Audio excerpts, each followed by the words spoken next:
So from today we shall start the rodenticides. See, rodenticides are the group of drugs which are intended to kill the rodents. And these rodenticides should be selectively toxic to the rodents. So that means it should be selectively act against only the rodents. So their preparation will be like that. So if consumed in excess by the other animals, it will lead to the toxicity in the other animal. So toxicity potential wise, so if you compare the toxicity potential of insecticide and rodenticide, insecticide's toxicity is more than the rodenticide toxicity. The toxicity potential, insecticide toxicity is more than the rodenticide toxicity. And prevalence wise, see, rodenticide, it is having an highest prevalence. Why such a common prevalence of rodenticide toxicity? It is due to its ready availability. See, when you see a rat poison, it will be available in a market, it will be available from a shop, even it will be sold on the streets also. So it is a readily available compound. Then the easy access by the animal. See, why easy access? We will put a rodenticide in order to kill the rats or some rodents. So, and those places will be having easy access to other pets. So those pets consuming those rodenticide will succumb from toxicity. So second one is easy access by the animals. And the mechanism of action and biochemical pathway similar to the rodents. See, suppose if you use some rodenticide whose mechanism of action is inhibiting some molecular mechanism, and that molecular mechanism, it will be similar in the other animals also. So if the rodenticide, if they are accidentally consumed by the other animals, so it is going to inhibit the same biochemical pathway in the other animal, leading to the toxicity. So that is a major thing why there will be increased prevalence of the rodenticide toxicity. And then narrow margin of safety. If accidentally also other animals consume this rodenticide, they will suffer from the toxicity. And they are attractive and palatable. See, attractive and palatable in the sense they are made attractive, they are made palatable for rodents.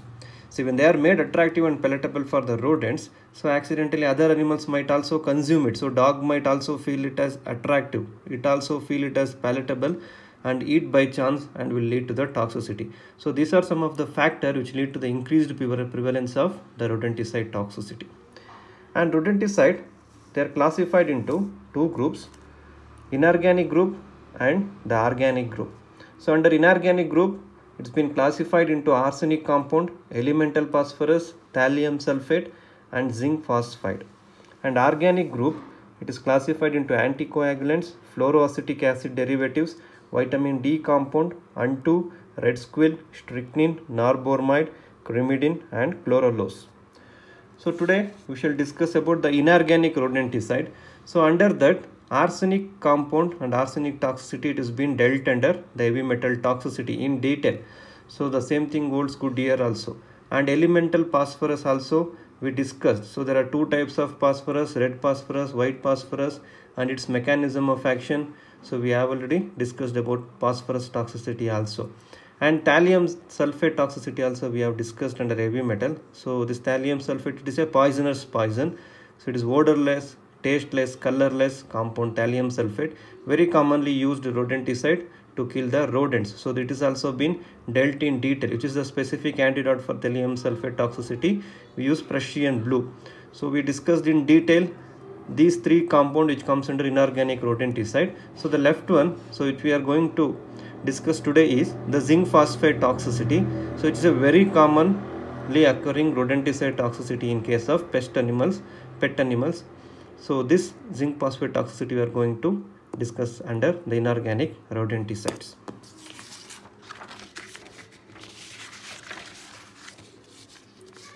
So zinc phosphide also, it includes the study about aluminium phosphide. Certain rat poison, its component also have the aluminium phosphide.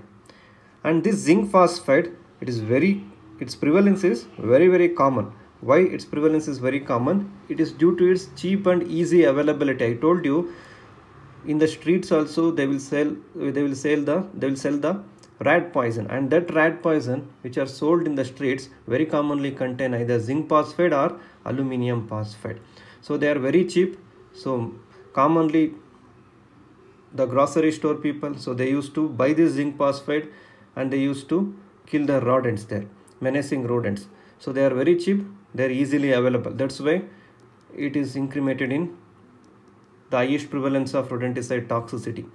And this zinc phosphate toxicity, rather than killing the menacing rodent, so what's been happening now is it is more commonly used as an intentional poison. See, zinc phosphate, it is very commonly, see, we have seen 95% of zinc phosphate toxicity attached to intentional poisoning only. See, some people, so some person, they will intentionally use this zinc phosphate, lace it food, or they will put this zinc phosphate, it comes in black color.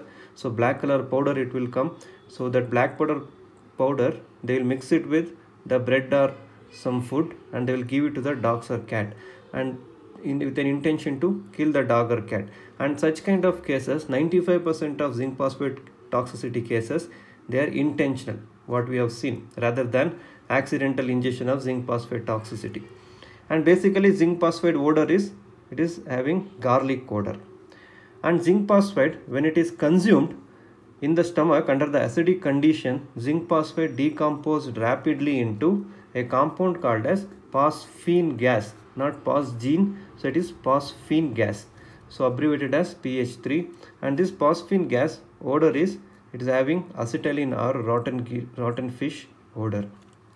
And this rodenticide zinc phosphide, it commonly have 75% zinc phosphate and 25% antimony potassium tartrate. So what is the intention behind using 25% antimony potassium tartrate is, suppose human beings accidentally consume this zinc phosphate, so it will lead to immediate emesis or vomition. The same thing why it doesn't happen in rodents, you know, the vomition mechanism in rodents is poorly developed, so it will not cause vomition in case of rodents, very rarely. Whereas in human beings, as and when they consume this rodenticide, so more chances that there will be immediate onset of vomition due to the content of antimony potassium tartrate. Then zinc phosphate toxicity.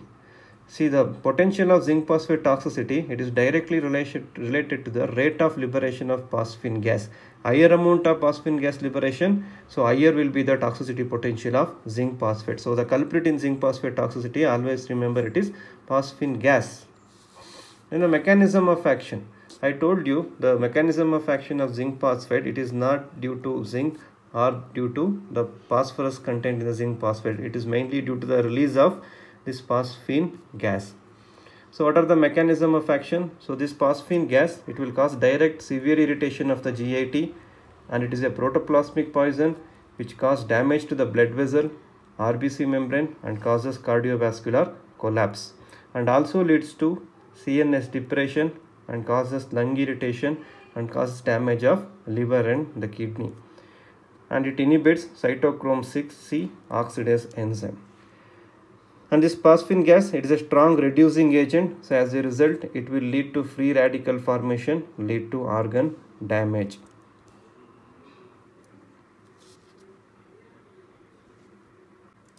And the public health concern, it is very rare in case of zinc phosphate toxicity, because the phosphine gas that has been formed here, so it will be excreted very fast.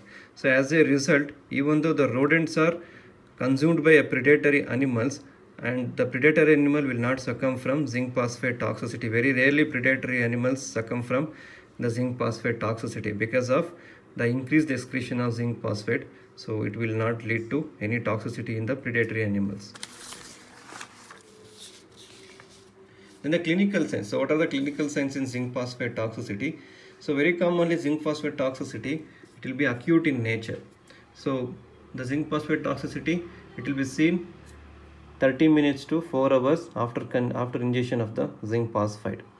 So the first clinical sign is there will be vomition. See, if a pet vomit, generally it will be life saving. So during vomition only, all the zinc phosphate it has ingested, it will come out. So it is rather a life saving thing rather than a clinical manifestation. Then there will be severe diarrhea. Sometimes you will see bloody diarrhea also. So bloody vomition, because of severe irritation of the GAT, you see blood vomition and blood diarrhea. Then depression, severe abdominal pain will be there. The animal will be more prone for acidosis and there will be hypocalcemia. And in dogs, So dog will suffer from aimless running. There will be aimless running, barking, howling, there will be tremors, rapid breathing, and acetylene or rotten fish odor in the breath due to the presence of phosphine gas. And the postmortem findings. See, what are the postmortem findings? See, as you commonly see the zinc phosphate toxicity, and very commonly the zinc phosphate toxicity is related to the vetero-legal thing.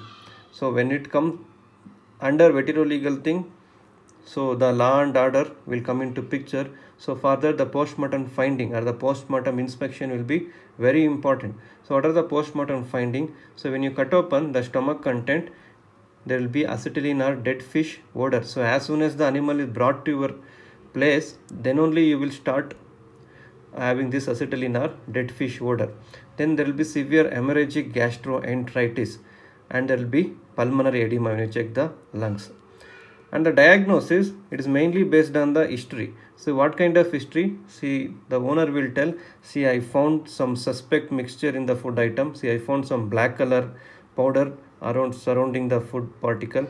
Or he will tell, see, it has brought something from outside. So here is this food sample, or here is this sample. They will tell like that. So that will become the history. Then the classical clinical signs will be there. Then detection of zinc phosphate. So there are laboratory tests, qualitative laboratory tests.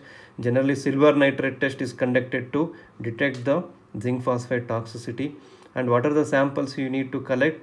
We need to collect gastric content, urine, and the brain of the suspected animals. From the suspected animal, we need to collect these samples. Okay, so treatment. So there will be no specific antidote for zinc phosphate toxicity. So supportive treatment, we can go for gastric lavage, then sodium carbonate. So to alkalinize, since in the acidic condition phosphine gas will be released.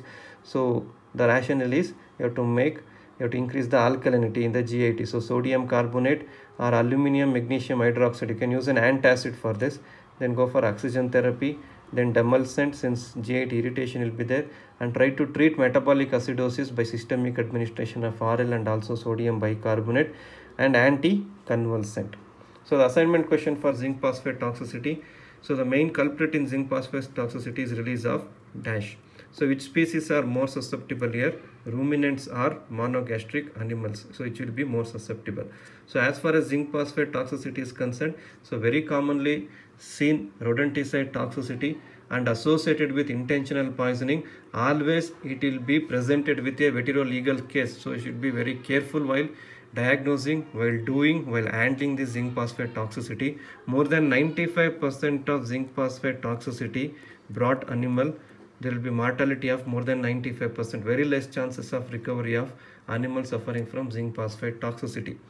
So as far as this case is also concerned, so we should be very careful while diagnosing from the postmortem view. So from the test view, so we should be very careful as vetero-legal thing is involved in the zinc phosphate toxicity. So next week we shall take up organic rodenticides.